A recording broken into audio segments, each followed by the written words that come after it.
Bonjour à toutes et bonjour à tous, bienvenue dans cette nouvelle vidéo où on va parler jeux de société. Et aujourd'hui on va parler d'un des meilleurs jeux de l'année 2022, à savoir Acropolis. Acropolis est un jeu de construction de ville, accessible à partir de 8 ans, de 2 à 4 joueurs pour des parties de moins de 30 minutes. C'est un jeu dont l'auteur est Jules Messot et illustré par Pauline Détraz, qui est édité par Gigamic, et c'est un super bon jeu, on va y jouer. Dans Acropolis, le but du jeu, ça va être de construire sa ville autour de sa tuile de départ, qui est là. On en a chacune une. Si on est 4, il y en aurait 4. On a préparé le jeu ici, il faut faire 11 piles égales. En fonction du nombre de joueurs, il n'y a pas le même nombre de tuiles dans les piles. Ce sont des tuiles, non pas des dominos, comme dans King Domino, mais des tuiles à 3 morceaux illustrés. Le but du jeu, c'est de former sa ville en regroupant différents types de quartiers. Chaque quartier va avoir sa manière de fonctionner et donc son système de points. Par exemple, les quartiers d'habitation, les bleus, le but du jeu c'est de faire le plus grand quartier d'habitation possible, donc d'essayer de les coller les uns aux autres. Le deuxième type de quartier, ça va être les quartiers commerciaux. Il n'y en a pas ici, ce sont les quartiers jaunes. Alors vous pourriez me dire, oui mais il y a une tuile jaune. Non, ce n'est pas un quartier, c'est une fontaine et j'en reparlerai tout de suite après. Les quartiers commerciaux, donc les jaunes, ils n'aiment pas la concurrence, les commerçants, donc il ne faut surtout pas les mettre l'un à côté de l'autre. C'est l'inverse des bleus.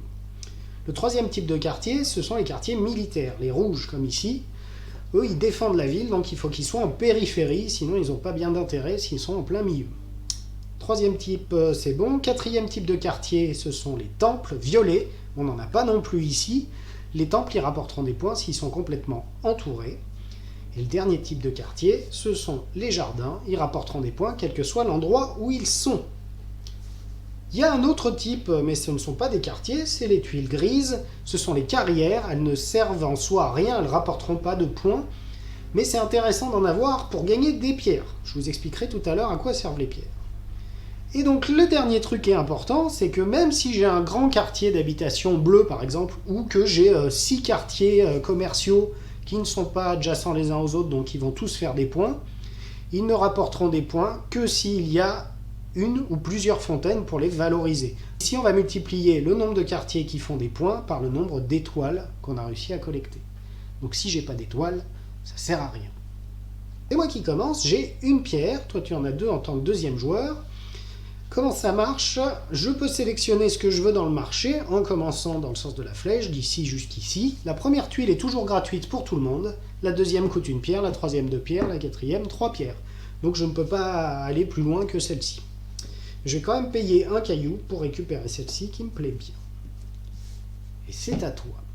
Du coup ça te coûte gratuit, ça te coûte 1, ça te coûte 2, tu peux avoir accès à toutes les tuiles. D'accord. Et on peut pas en remettre une? Non, on ne ravitaille pas. D'accord.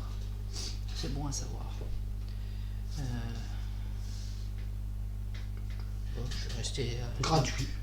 le plus simple possible. C'est intéressant de faire ce que tu fais, je t'expliquerai tout à l'heure pourquoi. J'ai pas le choix, j'ai plus de cailloux, donc je suis obligé de prendre ça. Je vais essayer de coller les bleus ensemble pour commencer mon quartier bleu, mon quartier d'habitation. Quand il n'y en a plus qu'une, une fois qu'on vient de jouer, ce qui est mon cas, je vais choisir n'importe quelle pile et ravitailler le marché. Et c'est plus moi le premier joueur, c'est toi. Alors ça n'a pas trop d'intérêt à 2 joueurs, puisque de toute façon, celui qui, une fois qu'il a joué, il n'en reste plus qu'une ravitaille. Mais quand on est plus que 2, ben, on se fait passer ce pion-là pour savoir où on en est dans la partie. Quand on prend une tuile, celle-ci va te coûter un caillou, tu peux jeter. Quand on prend une tuile, on peut décider de continuer notre territoire ou de la surélever. On peut la mettre surélevée si elle repose sur au moins 2 tuiles. On ne peut pas recouvrir une tuile par une seule tuile. Donc là, tu peux. Et quel intérêt ça a?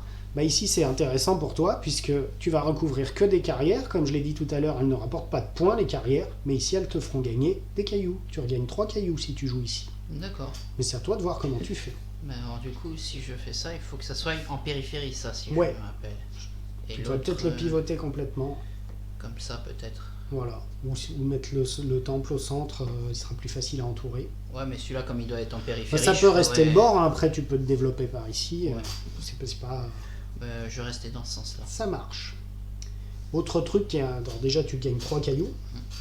Autre truc qui est hyper intéressant à faire ça, c'est que les tuiles surélevées, au lieu de valoir 1 par case comme au début, ben elles vaudront 2 si elles sont au 2e niveau, elles vaudront 3 si elles sont au 3e niveau, etc. Moi j'ai pas de cailloux, donc je vais prendre ça. Et je vais le mettre. Je vais le mettre là. Je vais le mettre là.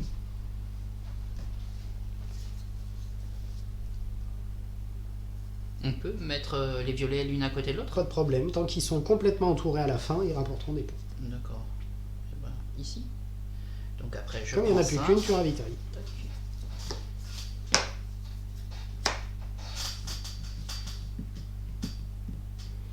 Ben, j'ai pas le choix. Je vais prendre ça.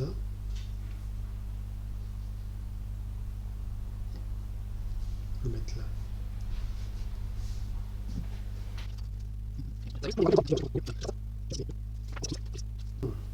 Ça m'intéresse. Je la prends. Je vais la mettre ici. Je vais perdre mon étoile bleue, mais c'est pas très grave pour l'instant. Et je gagne 2 cailloux. Ça y est, on commence à avoir des quartiers jaunes. Alors tout à l'heure, j'ai dit on n'a pas de quartier jaune, comme j'avais dit pour le violet. J'espère que vous voyez bien la différence entre les quartiers qui ont des petites maisons et les fontaines qui sont simplement des fontaines avec des étoiles dedans. Qui sont nécessaires, parce que les étoiles, s'il n'y en a pas, on ne fera pas de points. Tu pouvais aussi le mettre là et gagner 3. Tout en connectant ton bleu. Tout en connectant ici. Tu regagnes 3 cailloux. Chaque caillou à la fin de la partie, ça peut permettre de différencier qui a gagné en cas d'égalité. Chaque caillou rapporte un point. On peut essayer d'en accumuler plein aussi. C'est à moi. Alors là, j'ai accès à tout vu que j'ai plein d'argent. Il n'y a rien qui m'intéresse franchement. Si ce n'est ça, peut-être.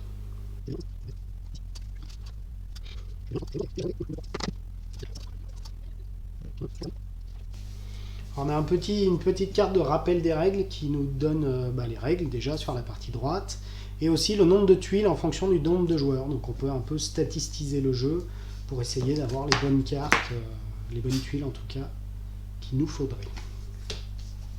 Qu'est-ce qui nous a donné de beau? C'est à moi? Je vais payer 1. Je vais prendre ça.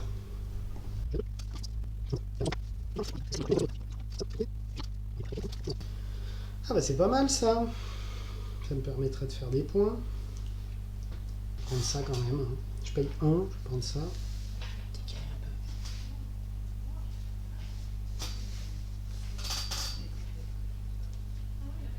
À toi. Moi j'ai pas le choix parce que j'ai plus de pièces. Ah bah t'as pas de pièces. Tu peux te mettre en hauteur, hein, oublie pas. Oui mais bon. Ça te rapporterait 3 points. Chaque caillou c'est 1 point. Ah oui.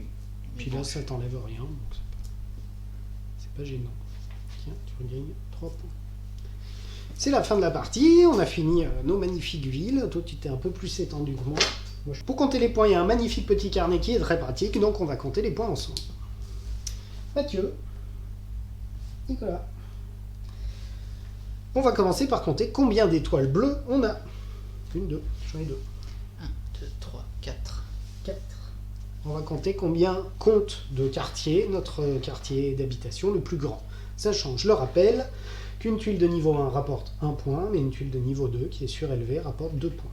Et une tuile de niveau 3, 3 points.